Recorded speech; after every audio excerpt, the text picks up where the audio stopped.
So this is the first study that we're going to look at, and it's a study by Milgram. And remember, this is a study on obedience. Particularly, we're looking at kind of why do people follow orders.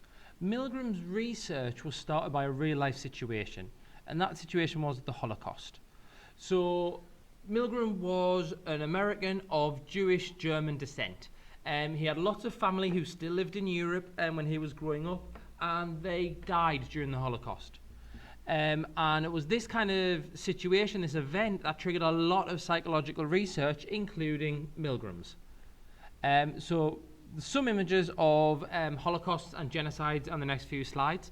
And just as I go through them very quickly, I will mention the reason for this is often deemed as kind of the highest or the furthest form of obedience, where people, soldiers in particular, will go and kill hundreds or thousands or millions of people because they were ordered to by someone with a higher power than they were. So what is obedience? Obedience is responding to a direct order, generally from a figure with perceived authority. The perceived is a kind of key bit, but generally it's following the orders of an authority figure, whether that's the military, a doctor, a parent, a teacher, whoever. Obedience is a form of social influence. Social influence is at any time that an individual's behavior or attitudes or emotions are affected by someone else. Remember, this is within social psychology, which is all about how other people impact on us. So there are three kind of types that we see in obedience or social influence. First up, conformity, going along with what other people do, but not because of direct order. So just copying what everyone else is doing. Compliance, where you follow a direct order, but you're not kind of necessarily happy with it, you don't necessarily agree with it. And then internalizing, where the instruction becomes part of your beliefs. Because you've been told to do something, you decide that this must be the right thing to do. So Stanley Milgram is a very famous psychologist, and this is one of the most famous psychology experiments ever done.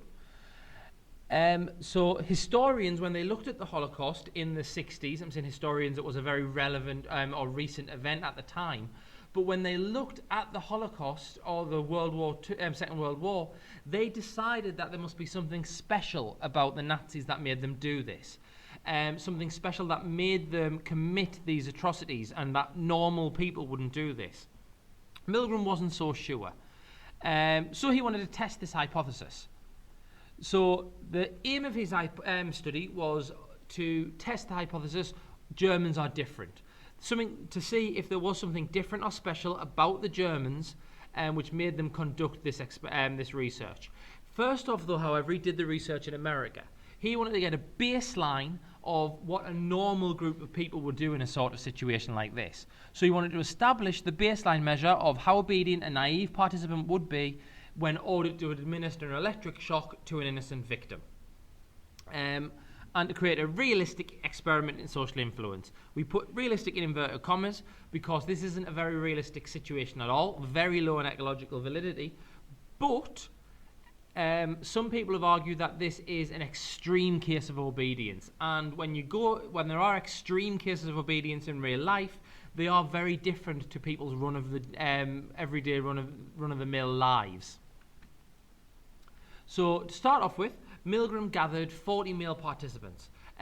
He put this advert in the newspaper asking for people of various jobs, males of various jobs in particular, to come along to the university to take part in a study on the effects of punishment on learning or punishment on memory. So he deceived people in this experiment. He couldn't tell them what was really on obedience because that would have affected the results, got demand characteristics.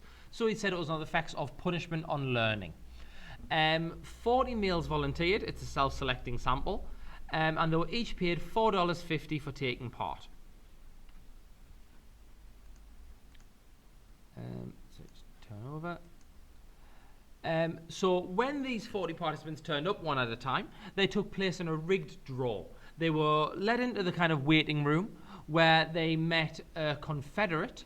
This Confederate was pretending to be a real participant. And the experimenter came in and they took place in a rigged draw. They both drew roles in an experiment out of a hat. One would be the teacher and one would be the learner, but it was always a fixed draw, it was always rigged so that the real participant, the naive participant, would be the teacher. So here we have the teacher and the confederate, who was Mr. Wallace, who was the learner. What they did was, first up, they wired the real teacher, the real participant, up to the shock generator, which we'll go into in a second, and the teacher got a 45-volt shock. This was to show him that the experiment was real, and this is the sort of pain we can be expecting during this experiment. Then the teacher helped wire up Mr. Wallace. Remember, Mr. Wallace is a confederate and is not getting any real electric shocks. The only real electric shock was given to the teacher, and it was 45 volts. What would happen is the teacher would read out a series of words that Mr. Wallace has apparently learned. So Mr. Wallace had learned a series of words like blue box, nice day, and what the teacher would have to do would read out the word blue, followed by the options sky, ink, box, or lamp.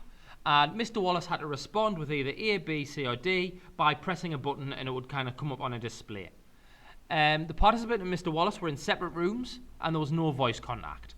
So the teacher, the participant, sat here, read out the instructions over a microphone, and the student would press one of these 4 buttons. Mr. Wallace would press one of these 4 buttons, which would light up on the machine. This machine had 30 switches on it, labelled from 15 volts to 450 volts. And they were labelled from slight shock to danger severe shock, all the way to XXX, this will kill you. What the teacher had to do is every time Mr. Wallace gave a wrong answer, he had to go up to the next voltage level. So from 15 volts to 30. If Mr. Wallace gave another wrong answer, he had to go to 45. And another one, he had to go to 60, and so on. If Mr. Wallace didn't answer, that was classed as a wrong answer, and he had to again increase the voltage. What the learner did was he got them right to start with, but then he started getting the answers wrong on purpose, so that the teacher would have to go up the electric shock generator and give him ever increasing shocks. This was kind of working fine up to 300 volts. At 300 volts, the learner suddenly bangs on the wall, showing that there's some sort of distress. And after that point, he made no more noise, and he didn't respond anymore. When the teacher was reading out words, he never pressed any of the buttons, so A, B, C, or D didn't light up. He's just completely silent. So when do you think that you would have stopped? At what point would you have stopped giving these electric shocks? This kind of did happen throughout. At various points, the teacher did want to stop. When Mr. Wallace sounded like he was in pain, or he'd banged on the wall, or when he'd stopped answering. And when they turned to the experimenter, remember this guy sitting behind him who was in a lab coat, he had a clipboard, and very official. When they turned to him and said, I want to stop, he would issue one of these 4 prods. Please continue. If they said they wanted to stop again, he would say the experiment requires that you continue. If they wanted to stop a 3rd time, it is absolutely essential that you continue. And then finally a 4th time, you have no choice, you must go on. Each one of these prods getting kind of more serious and more forceful. If they refused to go on after this, or if they said they wanted to leave again, then we let them. They were free to leave at that point. Before this experiment occurred, Milgram asked 14 psychology students how 100 participants would behave. This is him getting presumptive consent as well of kind of how would you take part, or would you be willing to take part in this. The highest single estimate for the number going right to 450 volts was 3%. So the psychology students said 3% would go all the way to the end.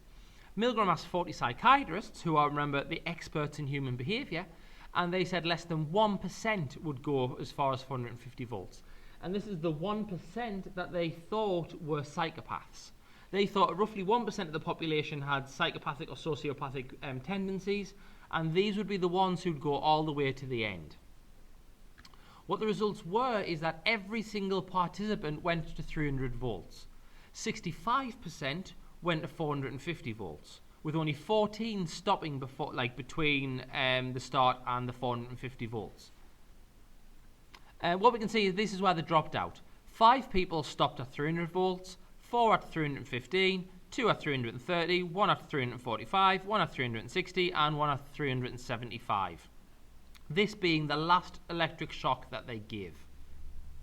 So every single person gave the 300 volts, which is where we get the 100%, but then 5 refused to give the 315 volt shock when the learner had stopped responding. And we can see there's a big disparity between what the actual results were and what the predicted results were. The participants didn't do this happily. They showed lots of different kind of signs of distress: trembling, sweating, stuttering, nervous laughter. Some of them had dug their fingernails into their flesh. In some of the variations Milgram did, 3 had uncontrollable seizures and they had to end the experiment. So Milgram came up with a conclusion that the Germans were not different. We looked at these Americans and they showed exactly the sort of behaviour we expected of the Nazis. It's situational factors that cause people to obey. And Milgram outlined what a number of these situational factors might be. The fact that there was a wall between the participant and the Confederate meant that they weren't aware of the full impact. The fact that it was at Yale University and it was a prestigious university and they were helping science and these people were experts may have pushed them a little further. The fact that the generator switches went up in small increments of 15 volts. So if you've given the 45 volt shock, is 60 much worse? And that kind of that convinces people that what they're doing isn't that bad. The prods are obviously a big one. And finally, the fact that he has a legitimate authority, so the guy in the lab coat indicating that he's an important scientist, given the instructions. So we'll do evaluation of this in class.